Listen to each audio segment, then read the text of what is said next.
जिस तरह इसकी धीरे-धीरे ये बॉल्स ऊपर जा रही हैं, पानी नीचे की तरफ आ रहा है, उसी तरह जो हमारा टाइम है बोर्ड्स के लिए वो भी नीचे की तरफ जा रहा है। मैं बात कर रहा हूँ हिंदी के एग्ज़ाम की।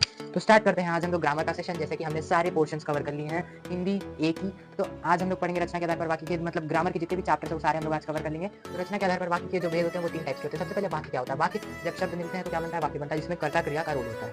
यहाँ पे वाक्य कितने टाइप्स का होता है? सरल वाक्य रचना के आधार पर, सिर्फ रचना के आधार पर। तो हमारे पास सरल होता है, संयुक्त होता है, मिश्र होता है। सरल वाक्य क्या होता है? वाक्य जिसमें एक कर्ता तथा एक क्रिया चल रही हो, कार्य कर रही हो। मतलब ऐसा वाक्य जिसमें एक ही क्रिया कार्य कर रही हो वो सरल वाक्य होता है। जैसे कि मीरा नाच रही है, तो मीरा नाचती है तो उसमें क्या, मीरा सिर्फ नाचती है, कोई और खाना वाना खाती नहीं, बनाती नहीं, कुछ नहीं, सिर्फ मीरा नाचती है। आगे बढ़ते तो हम लोग संयुक्त वाक्य की तरफ। तो वाक्य जिसमें दो क्रिया हो तथा दोनों वाक्य स्वतंत्र हो, मतलब दो क्रिया कार्य करे, दो कर्ता हो, मतलब कर्ता अगर एक भी रहेगा तो दो क्रिया कार्य करेगी और दोनों स्वतंत्र रहेंगे, मतलब कोई एक के ऊपर डिपेंड नहीं करेगा। जैसे उसने काम किया और उसने पैसे पाए। यहाँ पे उसने कोई और भी हो सकता है, ये उसने का मतलब कोई और भी हो सकता है। लेकिन अगर हम लोग मैच करेंगे तो उसने मतलब एक आदमी भी हो सकता है, अलग अलग भी हो सकता है। तो उसने काम किया मतलब किसी आदमी ने काम किया, उसने पैसे पाए, किसी आदमी ने पैसे पाए। तो यहाँ पे दोनों वाक्य अलग अलग है। उसने काम किया हम लोग अलग से भी बोल सकते हैं, उसने पैसे पाए भी हम लोग अलग से भी बोल सकते हैं। यहाँ पे और योजक चिन्ह का यूज किया गया है जिसकी वजह से हम लोग डिनोट कर सकते हैं दोनों वाक्य अलग अलग है। आगे बढ़ते हैं हम लोग मिश्र वाक्य की तरफ। तो मिश्र वाक्य क्या होता है? इसमें भी दो क्रिया कार्य करेंगे, पर यहाँ पे जो वाक्य होगा वो एक के ऊपर डिपेंडेंट होगा। यहाँ पे इंडिपेंडेंस, यहाँ पे डिपेंडेंट। तो यहाँ पे क्या होगा? एक के ऊपर डिपेंडेंट होगा, मतलब एक तो स्वतंत्र होगा लेकिन दूसरा आश्रित होगा। कैसे? परिश्रम करोगे तो फल मिलेगा। फल मिलेगा हम लोग अलग से भी बोल सकते हैं, लेकिन परिश्रम करोगे ये अपने में एक इनकम्प्लीट वाक्य है। तो इनकम्प्लीट है तो उसको कंप्लीट करने के लिए कुछ ऐड करना पड़ेगा। तो यहाँ पे हम लोग कंप्लीट ऐड करते हैं और यहाँ पे दो वाक्य इसी वजह से हो जाता है, एक इनकम्प्लीट एक कंप्लीट। तो इसके ऊपर इसकी डिपेंडेंस है, तो इसी वजह से होता है हमारा मिश्र वाक्य। इसी के साथ हम लोग रचना के आधार पर वाक्य के भेद के सारे क्वेश्चन कर लेंगे। यहाँ पे वाक्य कितने टाइप्स का होता है? 3 टाइप्स का होता है। कर्तृवाच्य, कर्मवाच्य, भाववाच्य, जिससे हमारे एग्जाम में क्वेश्चन आने वाला है। यहाँ पे मैंने इंग्लिश में जो लिख रखा है जिससे मुझे समझाने में आसानी है। तो देखिए कर्तृवाच्य में क्या होता है? फोकस ओवर करता, चेंजेस अकॉर्डिंग टू करता। मतलब यहाँ पे फोकस किस पे होता है? कर्ता पे होता है, और जो चेंजेस होते हैं वो भी किस पे होते हैं? कर्ता के अकॉर्डिंग होते हैं। जैसे अगर कहीं पे चेंजेस लाने तो किसके अकॉर्डिंग होगा? कर्ता के अकॉर्डिंग। यहाँ पे फोकस भी मेन फोकस किस पे होगा? कर्ता के अकॉर्डिंग। कर्मवाच्य क्या होता है? फोकस ओवर कर्म। जैसे कि नाम ही कर्म है तो यहाँ पे फोकस किस पे होगा? कर्म पे होगा, और जो चेंजेस होंगे वो भी अकॉर्डिंग टू कर्म होंगे इस वाक्य में।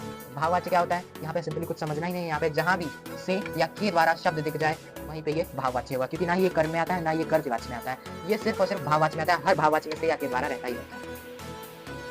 इसी के साथ ये भी चैप्टर हमारा खत्म हो जाता है। एक एक एग्जांपल देख लेते हैं। जैसे कर्तृवाच्य का एग्जांपल है सूरज आम खा रहा है, जिसमें कि कर्ता के ऊपर फुल फोकस है। कर्मवाच्य में क्या है? दादाजी द्वारा। यहाँ पे देखिए द्वारा शब्द आया, द्वारा शब्द मतलब दादाजी द्वारा। यहाँ पे किस पे फोकस किया गया? कर्म पे फोकस किया गया। दादाजी द्वारा अखबार पढ़ा जा रहा है, तो यहाँ पे मेन फोकस किस पे? अखबार पढ़ने पे। भाववाच्य में क्या होता है? उससे खाया नहीं जाता, जिससे खाया नहीं जाता, तो उससे खाया नहीं जाता में से वर्ड आ रहा है, तो यहाँ पे हो जाएगा हमारा भाववाच्य सिंपली।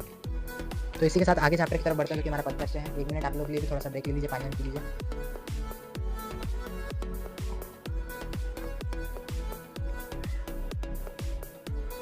डिस्कस करने जा रहे हैं पद परिचय चैप्टर।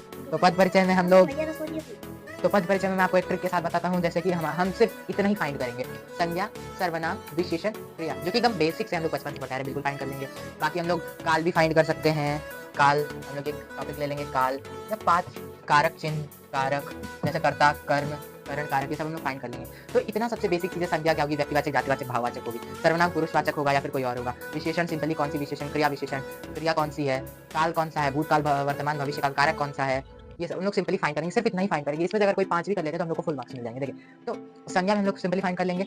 अगर हम लोग के पास कोई क्वेश्चन आता है तो हम लोग कॉम्प्लेक्स चीजें नहीं उठाएंगे, जैसे कि संबंध बोधक, समुच्चय बोधक, विस्मयादि बोधक, इन सबको बिना उठाए हम लोग इसमें से कोई 5 चीज मार्क कर देंगे उसमें। जैसे कि अगर हम लोग कभी कभी विशेषण भूल गया तो हम लोग ये 5 चीजें मार्क कर देंगे, हम लोग को फुल मार्क्स मिल जाएंगे। जैसे कि एक एग्जांपल के साथ देखते हैं। तो यहाँ पे हमने एक एग्जांपल दिया है, राहुल ने आम खाया था। तो इसे मैंने खुद से डिनोट किया है। अगर कोई मिस्टेक होगी तो आप मुझे करेक्ट कर सकते हैं। क्या है? As a 10th grader I can also make mistakes, जो कि मैं हर वीडियो में बोलता हूँ, ठीक है। तो यहाँ पे राहुल ने आम खाया था, तो राहुल हो गया हमारा व्यक्तिवाचक संज्ञा, जहाँ पे संज्ञा के सर्वनाम किसी कभी नहीं आएगा, ठीक है, क्योंकि यहाँ पे संज्ञा है। ने हो गया हमारा कर्ता कारक, जैसे कि कर्ता ने, तो यहाँ पे हो गया कर्ता कारक। आम खाया हमारी क्रिया हो गई, हाँ हमारा हो गया भूतकाल। तो हम लोग इसको कैसे लिखेंगे? ऐसे, राहुल कर्ता कारक, ने राहुल व्यक्तिवाचक संज्ञा, ने कर्ता कारक, आम खाना क्रिया और था भूतकाल। इस फॉर्मेट से हम लोग को जितने भी मार्क्स का ये क्वेश्चन रहेगा पूरे मार्क्स मिल जाएंगे। अगर आपको अभी भी कोई दिक्कत है इसमें, you can ask me in comment, I can reply you. आगे बढ़ते हैं तो अलंकार की तरफ। अलंकार को मैं वैसे बिना बोर्ड के एक्सप्लेन कर देता हूँ। देखिए अनुप्रास अलंकार क्या होता है? जहाँ पे वर्डों की आवृत्ति होती है, मतलब एक ही वर्ड बार बार स्टार्टिंग में आएगा, वहाँ पे अनुप्रास अलंकार होता है। यमक अलंकार क्या होता है? जहाँ पे एक ही शब्द एक से अधिक बार आता है, मतलब व्यक्तिवाचक कई बार आएगा, ठीक है, जैसे कि जाओ जाओ, आओ आओ, ये सब शब्द बार बार रिपीट होंगे।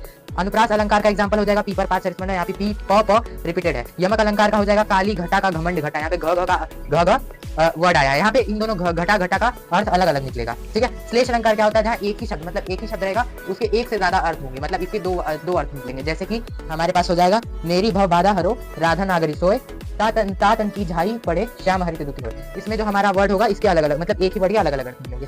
उपमा अलंकार क्या होता है, जहाँ पे किसी व्यक्ति वस्तु या के स्वभाव की तुलना किसी अन्य से की गई है। मतलब कोई एक आदमी है जिसके अंदर तुलना किसी और कंपैरिजन किसी और से कर रहा है, तो जैसे गुण धन समान बताना यहाँ पे हमारा होता है उपमा अलंकार में।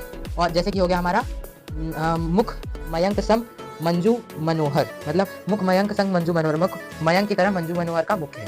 आपकी जो भी इसका explanation I am not able to correctly explain it. उत्प्रेक्षा अलंकार क्या होता है, जहाँ पे उपमेय या उपमेय और उपमान की संभावना व्यक्त की जाती है। उपमेय कौन, प्रस्तुत, उपमान कौन, अप्रस्तुत। ठीक है, जैसे कि एग्जांपल हो जाएगा, रामचंद्र की चंचल किरणें खेल रही हैं जल थल में, स्वच्छ चांदनी बिछी हुई है अवनी और अंबल तल में, पुलक प्रकट करती है धरती हरित तृणों की नोकों से, मानो झूम रहे हैं तरुए मंद पवन के झोंकों से। ठीक है, हाँ अच्छी लाइन थी। रूपक अलंकार क्या होता है, रूपक अलंकार क्या होता है, जहाँ पे उपमेय और उपमान में भेद बताया जाता है, वो अलंकार रूपक अलंकार होता है। जैसे चरण कमल बंधु, भेद नहीं बताया जाता, मतलब सिमिलैरिटी मतलब एकदम इक्वल बता दिया जाता है। जैसे चरण कमल बंधु है, यहाँ पे जो हमारे हरि मतलब विष्णु है, उनका कमल, उनका जो चरण है वो कमल के समान है। इसी के साथ हमने सारे ग्रामर के पोर्शन को सिंपली लेट मी सी ओनली 5 मिनट्स के अंदर में कवर कर दिया है। If you have literally any query regarding solve can ask in comment. इस वीडियो के बाहर से आपके मतलब हमारे पेपर में कुछ नहीं आने वाला है, भी 10 ग्रेडर है।